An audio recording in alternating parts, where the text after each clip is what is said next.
Garbo sa Tagum City nga dunay malampuson nga na-develop nga usa ka vineyard nga napuno sa grapes nga gilaraw nga makapawala sa stress. Anong report ni Sheila Vergara Rubio.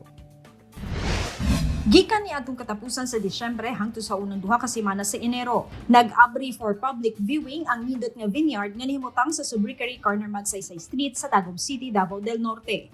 Gibisita sa kini ni Mayor Alan Redion ug kauban ng opisyales sa Tagum ug dinhi ilang gidayeg ang gikaingon Instagrammable ug picture perfect nga vineyard asa makita ang 17 varieties of grapes. Iya among grape farm sa magtiayong Shirley Lastimoso ug Virginia Rubinos Lastimoso.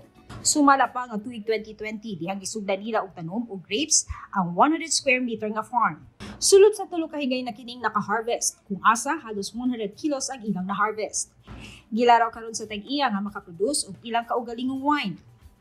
Buto sab nila nga mag-develop og laing mas dakong vineyard sa barangay San Miguel Tagum ug sa Talaingod, Davao del Norte. Apan sa pagkakaroon, gisiran una kini ug mag-abri sa bulan sa Hunyo kanus ang sunod nga fruiting season.